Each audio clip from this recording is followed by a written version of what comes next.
Okay, so this is gonna be my video where I explain my settings, my sensitivity, um, how I play, why I play, all the stuff that you guys want to know, just everything really. There's gonna be a video which I'll probably maybe do again in a couple of months, but after that, probably never. So this is like a one-time thing, and because this is a one-time thing, every time I do one of these videos, I'll give away a Discord link to a pro server. So if you could go to the comments below if you wanna, if you're interested in playing pro scrimmages or semi-pro scrimmages, comment your Instagram down below, and I will send you a link to a pro scrimmage Discord. Okay, so firstly, this is what I play on right now. So I play, my X sensitivity is on 0.82. My Y sensitivity is on 0.72. Now this used to be drastically different, but I think this is the best way to go. My wireless targeting sensitivity is on 15, and my scope is on 15 as well. Now my building's on 33, but I up it every couple of days just so I can get faster 90-degree turns without actually like feeling a big jump up in speed. These are just all my settings here. So stream mode off, HUD on, exactly 1. All of these off, off, off. Reset building choice, I keep that on. Aim assist, obviously you want that on. Edit mode, aim assist. I don't really know what this does. Many people turn it off, but I just left it. I couldn't really give a fuck. Turbo building, you want that on. Material change, you want that on. Auto run, I mean it's a preference, but you want that on. Cross platform, you want that on. Auto open doors, I keep that off. Pick up weapons, I keep that off. Now this is what I keep on, which is important. Consumables, which is like shields and anything that you drink or like fucking use like a rift to go, it goes to the automatic right side of your fucking locker space, so you don't have to fuck around and then accidentally pop a mini in a fight. And build immediately, definitely when I have that on if you play and build the pro. And control edit time, I keep that on 13, but I could lower it, but sometimes it is really distracting. Now to answer the question, I know I did answer it in the really quick fucking video before this, but no, I don't play on any sort of modded controller or anything. I just play on a normal one. Got from the shop, it's blue. I just play on that. Same buttons, I don't play claw, don't play any special way. I mean, if I were to do custom button bands, I'd probably play claw, but I find it uncomfortable. I used to play claw back in season 2. It kinda hurt my fucking fingers, so I stopped. It gave me quite fucking bad cramp. I don't like that shit, but I mean, if Ghost Aiden does it, why not try it out? But personally, I'ma just stick to what I know. That I think you guys would want the answers to is definitely my 90s, because I really like doing 90-degree turns, as you guys know, and like almost every single my videos you see me do one of these 90-degree turns. Now there's lots of ways to do your 90s actually, and it's a lot more than you just think. I did say there was 2 prevalent ways of doing your 90s in my old video, which is I'm back, sort of. I think that's the title of it, something like that. This is how normal people do their 90s, and they don't do it with the floors under. They just do it like that, and they do a complete sharp 90-degree turn. Now, it's good and all if you're starting off with 90s, but I'd say put the floor under them. Even start off doing them like this, where you don't even, I don't know why that place there, where you don't even look down and do the hand motion, you just place them there. I'd say start off that if you're just looking to do like 90 degrees with the floor, and then once you want to get more advanced, sorry I messed it up because I was trying to do it slow for you guys. You want to do it like this. You see the motion my controller's moving in? It's like a semicircle, and you do that. This is it in fast motion. You see how I like make a kind of like a fucking semicircle with my fingers, or my thumb, I should say. But yeah, that's how I do my 90-degree turns. I don't actually know this, I was so confused. What you do is you just rotate your ramp. Say if you're getting shot from like somewhere over there, like say there's someone at that base, and you just want to like run like this. I'm doing it slow, obviously, because it's not flat ground, it'll mess up. But yeah, like normally people say if there's someone on the hill shooting, they do this as they run. See, I just messed up then. It's really difficult. Like even in scrims, like I see Tfue do it all the time, and I'm like, what are you doing? I'm so confused. Like I see him and Cloaksy, they're in late game, and one of them's doing this side, one of them's doing the other side, and they're jumping and placing when they could just rotate each other's ramps. So I just thought I'd let you know, because it doesn't seem like many people actually know this strat. Over the last couple of days/weeks, I've been getting better on my flick shots, if you've seen. And the way I practice my flick shots mid-game without, you know, obviously making people come over by the sound of the shotgun is when you hit trees, you see this little aiming thing here. If you flick away from your screen and then flick back to it, that's like you flicking your crosshairs onto someone's face. And it's good because it's a small crosshair as well.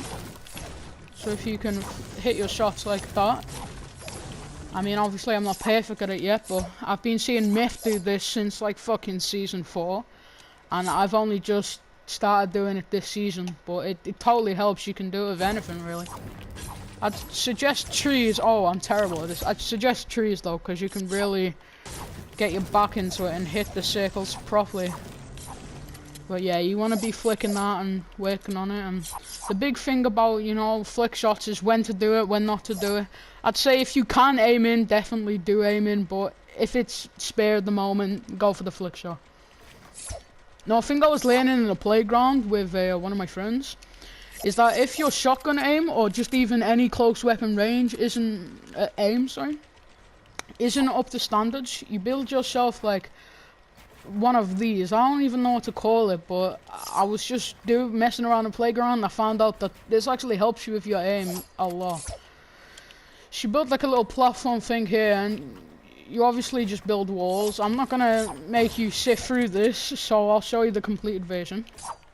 So this is what I like to call, I don't even know a name for it, I'm gonna just call it the shotgun maze.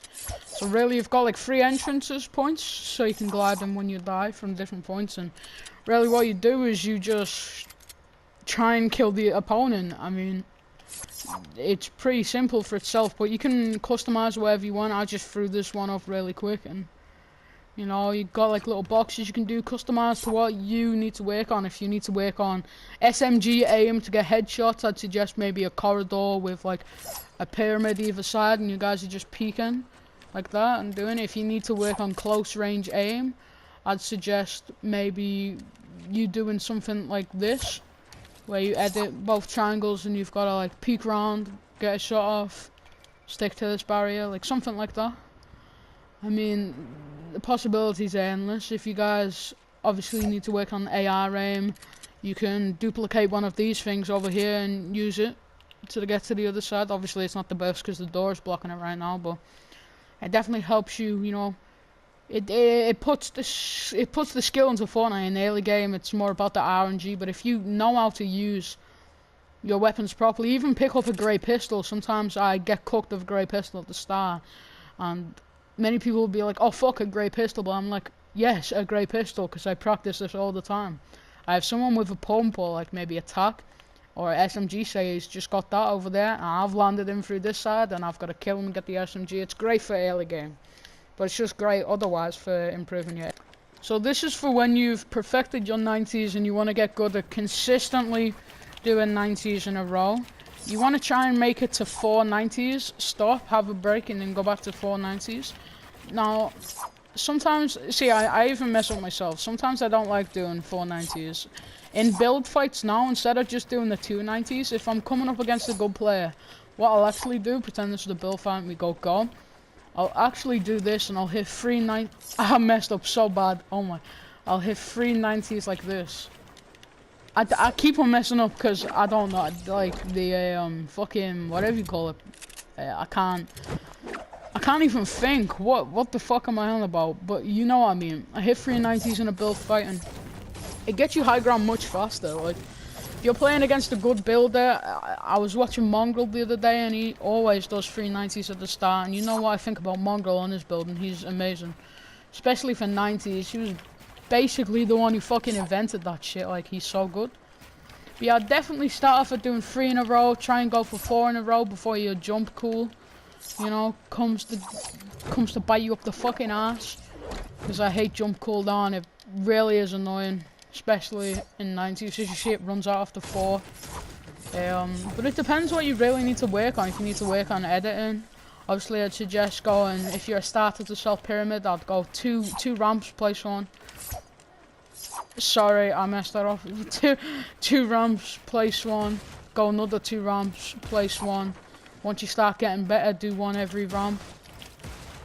Once you want to advance from pyramid, you'll go into floors. Place 1 every... Oops. I'm a bot. Place 1 every 2 layers, I guess. 2 ramps, whatever you want to call it. Then start doing it floor after floor, as you can see. And maybe even rotate from floor. But not like that. Floor, pyramid, floor, pyramid, like that, until you can do it. And then maybe you could switch sides on it. I've got to build height, but... You know what I mean? You could rotate sides, and definitely if you're using this in a real game situation, it would throw off the opponent.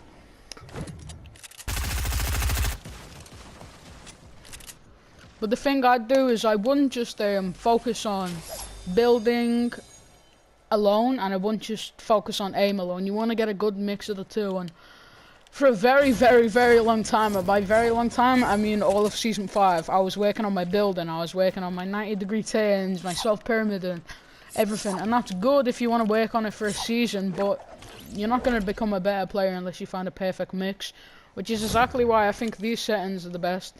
Because it's not too slow, not too fast, I think it's just the right balance. I think you've got a good building speed where you can do your 90s without... You know, giving yourself fucking motion sickness. That's a nice speed for me, and you can do shit like that. Self-pyramid, walk through. Whereas having players who are like, on fucking PC and can do it all. I'd say this is the best kit out for a console player. If you're wanting to do shit like this, I definitely suggest doing it the way I'm doing right now. If you want to up your editing speed, I'd definitely suggest switching your switch mode to R and just have this as edit, and have your reload interact as the unbounded fucking left on the D-pad. Obviously I still play on native, as you can see, but maybe if I'm in a big scrim game or something that requires editing, or like a big build off with a good player, I'll just put on my custom bind so I can do a self-pyramid, self-floor at the same time. It definitely does help. But thank you for watching. If you, again, as I said, if you do want a chance to win a link to a pro Discord or a semi-pro Discord, whatever you fancy, if you want to get a Discord link to that, just comment your Instagram below, or, I mean, yeah, your Instagram below, and in the next couple of days I'll get back to you. We can have a chat. I mean, you know, I'll talk to you, reply to your DM, I'll send you the code. I'll be picking one person though, and it can't be a person that I know IRL. I'm talking to you, Kane, because I've already sent him it. But okay, thanks for their recent support on my channel ever since, you know, I've came back. I mean, obviously numbers don't fucking matter, and it's just about the people who I'm entertaining. But it is really nice when you come on to see nice comments from people and couple of likes on your videos. It was definitely the thing I was lacking when I started off my YouTube channel at the start, and I'm starting to put a lot more time into my YouTube now because, you know, more people are enjoying it, and that's more incentive for me to actually work on it. So thanks for, you know, sticking with it. I hope you enjoyed the fifth more fucking quality content on this channel, and I'll see you in the next one. Peace.